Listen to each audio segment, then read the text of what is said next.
everybody. Hi, everyone. Happy Friday, TJAF. I think we've all been waiting for the Friday of this week to come for a very long time. Welcome to Live at 5. Yes, the Ryan and Ryan edition. It's the Ryan and Ryan edition. This is the rare Live at 5. So here we go. You're welcome. We have a wonderful guest with us today. We have Paul Alexander Nolan, who is currently in Chicago, but we all know him from many things. Jesus Christ Superstar, Bright Star, we love him, Dr. Zhivago. So we're super excited to talk to him. But first, let's go over some news from today. So big news from last night. So Cynthia Erivo, after taking her final bow with Color Purple early next year, she has a movie lined up. Thank God. She's going to star opposite Viola Davis. Which is... What a pair. This is what we all dreamed of, and it's happening. So the movie's called Widows, and it's based off of an old British miniseries from the 80s. Which I have not seen. I have no idea what it is. But it sounds super exciting because you have Steve McQueen of 12 Years a Slave directing, and Gillian Flynn. I believe it is Gillian Flynn. Sorry, Gillian Flynn, author of Gone Girl, writing for it. So, sounds amazing already. Can't wait for that. Speaking of Viola Davis. Yeah, so leading our odds and ends today, Viola Davis and Denzel Washington, starring in Fences, are on the cover of Essence. It's a great shot, so check that out. Also in there, you have Amy Adams talking about Enchanted 2, how it will eventually happen, and she's, set on being in that, which, why wouldn't she? Hopefully, have Idina Menzel, James Marsden, hopefully they get the whole crew back for it.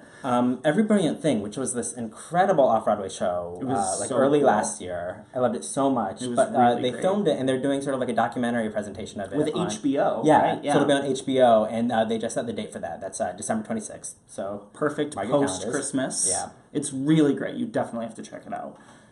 And then we have a couple tracks from the Hamilton mixtape that were just released. So Satisfied, which had Sia...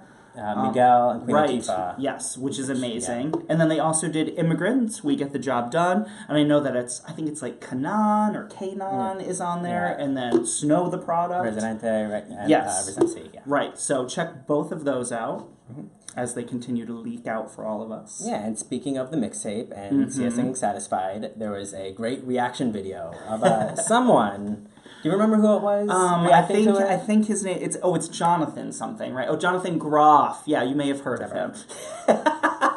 So if you love Jonathan Groff, as obviously we all do, me especially, but yes, all of us, make sure you check that out as well. It's super cute. Yeah, so we have photos from Natasha Pierre and the Great Comet of 1812. So excited to see that. Yeah, me too. I'm going tomorrow. So, nice. And that opens Monday officially. So yes, right. We have an Ask a Star video with Rachel Bloom of Crazy Ex-Girlfriend. So that's a lot of fun. Check that out. She's answering your fan questions. Maybe you asked one of them yourself. She's super hilarious. Yeah, talking about Patti LuPone. Such a joy. What musical she'd love to do with Santino. What you should do if you have friends that won't watch the Tony Awards with you, just get rid of them. So we have an exit interview as well with Danielle Brooks. And she takes her final bow in The Color Purple on Sunday, the 13th.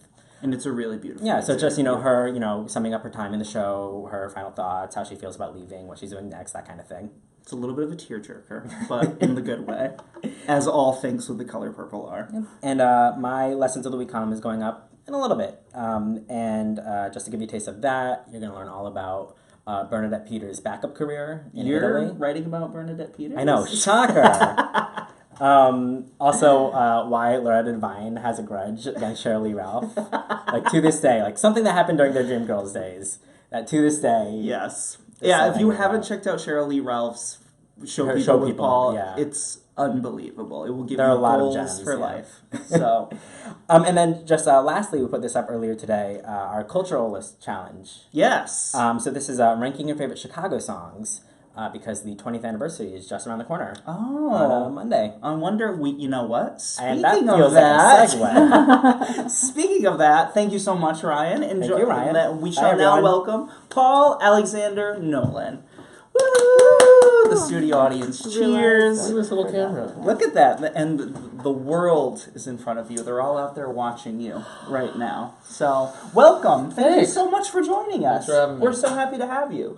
I have to say, those of us, there are a bunch of us around this Broadway.com office who are so in love with Bright Star. You don't quite even know. We love it so much. And so I have a million things that I want to ask you about. But the first thing is you guys have a concert coming up, a one-night only concert of Bright Star. Can you tell all of us a little bit about what will be happening that night? Well, I don't know if they're going to change anything before we do it. We haven't done our rehearsals yet for it, but yeah, we're going to sing through the whole score from top to bottom. December 12th, Town Hall. Town Hall. Right. And do you miss it? Like, are you super excited to do that? Because I think for all of us, it felt like a really special show for all of us. Was it that special of a show for all of you too? Was there something unique about the experience? Well, of if doing I said no, we were just like, really no. To be honest, every time I see anyone from the show, and in fact, I saw Carmen when she was in town doing Sunday in the Park with George. It feels like we broke up. Our marriage dissolved. And I never saw her again until it just was over kind of so fast. And then I was asked to come and do play Henry Higgins in My Fair Lady at Sag Harbor right after that. So I didn't get a chance to kind of go, what just happened? And grieve. And I mean it. I feel like it was one of my career highlights. It definitely was something I'll never possibly experience again. I hope I do, but no, I had the privilege of, I covered your opening night for Broadway.com, and there was just I've been in a few opening night rooms, but there was a sense of, you were all so emotional that night. There was just a camaraderie, a family, which a lot of people talk about, like you make a family with your Broadway cast, and that's all but there was something so unique about all of you, and you were all it was so special, and I know that we really loved it, so we cannot wait. I miss it. I do. I miss it. It was... But I'm having a lot of fun in Chicago. Of course. So now, yes, you are playing Billy Flynn in Chicago. In the show Chicago. In the show Chicago, which is right next door to us. Right next door. So you didn't have to come far. No. And this, you're celebrating the 20th anniversary soon. I believe it is on November 14th, 20th anniversary. That's right. How much fun are you having playing Billy Flynn? I am. This role, man. It's a great part. I'd never seen the show until they asked me to do it. And, really? Oh. Of course, I'd seen the movie, but the more that I watched the show as I was learning it, the more I fell in love with it and realized how smart it is. I have to. The first night was terrifying because what you do when you replace somebody is you rehearse in a little bubble with your stage management or your associate director, and the cast is kind of kept away. You rehearse in little bits and pieces, and then they throw all of the elements at you at once. And so I drilled my lines. My wife she must have been, she knows the lines as well as I do, because we your wife Keely. Good memory. She did the lines with me probably 3 or 4 times a day, on top of the rehearsals that I was doing, because I knew that as soon as you threw the lights at me and the sound and all of the other actors around me, I would get confused. This is the way my brain works, and I didn't want to completely go up. So, the first night is terrifying because you haven't had the experience of teching the show and having anybody else around you, and you're kind of going, oh my God. So it's an overwhelming experience. So as things have gone on, I think I did my 10th performance last night. I'm having more and more fun. He's awesome. It's just such a fantastic, solid show. Like it is one of the shows that you can so easily, if someone's coming to New York and they want to see a Broadway show, Chicago is the easiest recommendation you can make, especially when you have wonderful theater people in it right now. Veronica Dunn is your Roxy Hart right now. Will you still be a part when Mel B comes in to play Roxy Hart? Can you reveal any what's of that her first info day? to us? Her first day is December 28th. Well, this I can't tell you. Well, we will all keep our fingers crossed because I'm sure I've yet to see you, but I'm sure you were amazing. But you have fans of yours who know you from Jesus Christ Superstar, Once, Dr. Zhivago. Is there a show, Bright Star obviously, is there a show that you have particularly fond memories of that you just really loved doing? I'm sure Jesus Christ Superstar. You mean of my Broadway shows? Yeah. All of them have a different. This is the very politically correct answer, but it's also true. Each of them held a different jewel for me. Mm-hmm. One of the more apt questions I think is like, which show, if you were forced to do the same show for the rest of your life, do you think it would be most likely to be able to do? And I don't think I'd want to play Jesus forever. It was I lived like a monk. It was it was really hard on my heart, as was Once a bit. But Once, he at least kind of gets what he wants in the end, other than the girl. Right. So usually my answer to that is Once, but. Then Bright Star came along, and that's a close second, I remember I interviewed you when you went into Once, and you talked about how you were very nervous about playing a guitar. Oh my God, I was so terrified. It was worse than going in to play Billy Flynn. Believe me, it was terrifying. But you got super comfortable. I mean, you were able to sort of. Yeah, I worked hard at it. As Glenn Hansard said, the songs aren't hard to play. For great guitar players, but for me, I'm always willing to do the work. I didn't play a lot of guitar before I got the show, but I did enough work that I showed them that I could play it. And so it was just a matter of working my butt off, and so really it was like Billy Flynn has to master all that language and have control of the stage because he's the smartest guy up there. I didn't really feel like I started playing Guy in a really authentic way until I was very comfortable with the guitar, and that took a few months. The play is so good that no one would have ever known, but as I got better at guitar, it made it really enjoyable. Right. What's next for you in terms of is there a show right now you would love to join and be a part of in some way after you're sort of done with Chicago, or are you more on the track of you'd like to originate something new, you'd like to do something new? Of course I think most actors that say they want to originate stuff, there's of course all kinds of parts that I'd be happy to play. But it's very satisfying to work from the ground up and create something of your own, versus trying to find your way in something that is well established. Now, to say that Billy Flynn in Chicago, they are very open to every actor's personal takes on it. There's one of the wonderful things about Chicago in general. You get to bring in, right, and you get to bring in these people who just get to do their thing in that role. Yeah. But honestly, I feel like the world throws me opportunities, and if I say yes, I learn something. I also remember from your interview that you had a sock collection going on Twitter. How is that? These are the current socks. Look at these. Can you see them? There you go. Yeah, I do. It actually started at the Stratford Festival when I was... Right. Yeah, I've probably told this story so many times, everyone's bored. No, but people are super... I mean, they keep sending you socks. Yeah, they do. Well, I've had to give a lot of socks away because there was a drawer or two full of socks. So I started giving them to the homeless shelters and stuff like that. So it's fun. I was wearing different socks under my boots playing Fiedka in Fiddler on the Roof in Canada. Right. And...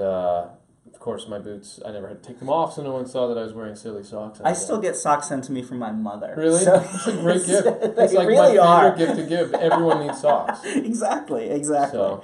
Let's see. Anna would like to know what's your favorite part of the show, Chicago? Oh, gosh. I mean... Anytime he's on stage. Anytime, I'm amazing. No, the orchestra. To listen to that orchestra, and the cast, I have to say, is top notch. They are an amazing company. So good at what they do. But as far as what I do, God, every scene is really fun for different reasons. The courtroom scene is a lot of fun. I was just gonna say, like, that's got to be Reach so for much the fun gun. to play. We both reach for the gun is so much fun. All I care about is love. Could you have a better? I don't think I've had a better entrance in my career. Right. To walk in and be surrounded by beautiful women. And it's stupid. It just seems so much fun to play Billy because not only do you have great dialogue, but you have the fantastic songs, ones that people remember so wonderfully from the show. Yeah. You've also had to learn so many different types of dances. I'm just now realizing, like choreography wise, you've had to be all like with Soft Shoe. You've had to be there like with whatever you're doing in Bright Star. Was that like hoedown dancing? I don't know what you call it. You know. Is there a favorite for you? Is there one that you really loved learning that you were like, you know what, I'm going to do this in my off time? Not really. I love to dance, but I'm not a hugely trained dancer. But what I can say is I can feel it intuitively when I don't look good, and it will bug me until they either change the move or I figure out how to do it. But choreographers are smart. I'm not gonna ever be hired to do a dance. I'm not gonna be Mistopheles in Cats without a lot of hard work and motivation. So if you have to dance, I'm quite apt, but I'm not going to the dancer call. Right.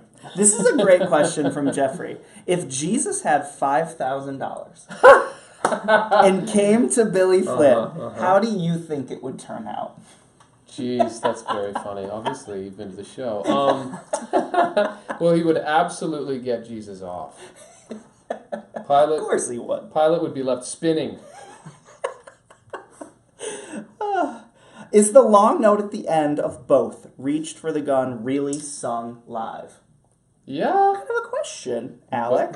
I guess I say that but I guess I did do a production once in my early career. I won't tell you what it is because I don't want to get in trouble. But I was, as a young singer, I was 20 years old. I had the note, but I had to hold it for a really long time. And having run around the deck, and then having to hold this note, I could never do it in performance. So they had a recording, and they faded it in to this note. And so it definitely used to happen. But I tell you this, it doesn't happen on Broadway. That was not on Broadway or in the United States. So. I found out something interesting as well, by the way. Your wife's named Keely, which means beautiful. And your name, Paul, means humble. Oh, does Is that the reason you two got together? Obviously, I'm very humble, and that's why I played Billy Flynn. Right.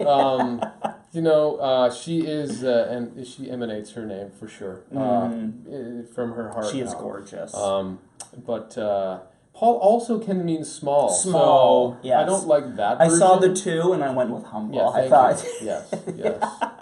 That's not for me to decide. Right. It's for you to decide. You have a fellow Canadian asking, I'm Canadian too, and trying to decide whether or not to pound the pavement in Canada or New York City. Thoughts? Oh, God. You'd think that I would have had my sights always set on New York, judging by the genre of theater that I get hired to do, which is musical theater most of the time. But I think whatever inspires you, life is also part of of how you spend most of your time in life. So you've got to live where you want to live, and if you can balance that with a healthy work life too. And I don't know. I like right now being able to be where opportunity is and development. Yeah. And that's what I've really enjoyed about being down here is there's just so much of that I can thrive. I just came from seeing a reading of a new musical. It's just an amazing city. That said, training in Canada is amazing. And someone else was commenting they were going to the same theater school you went to in Toronto. Okay, the Randolph Academy. So, for the performing arts. Right. Yeah. I know. There must be parts of Canada you miss. There are a few of us that are considering moving Well, there. please, to be honest, if I have no idea why. If I was a rich person, like really, really rich, my helicopter would land on my theater every night and fly me to the mountains and to the woods, to my log cabin, hundreds of kilometers away from any other soul. Right. And that's where I would spend my days playing the guitar, painting, paddling, and hiking and guiding. That sounds like the life. That sounds... It does. Can I please be rich? Well, here, listen. But not followed by the paparazzi. Right, no. Make sure, a few things here. Make sure you go check out Paul Alexander Nolan in Chicago with Veronica Dunn. He might still be there on December 28th when Mel B joins. But then also you will definitely catch him at the Bright Star concert Town Hall, December 12th. Anything else you'd like to say? Add to all the people out there watching that love you and adore you? Thank you for coming to my shows. Yes. Well, we love having you. So thank you so much for joining us, of course. Cheers. And enjoy the weekend, guys, and we will see you on Monday.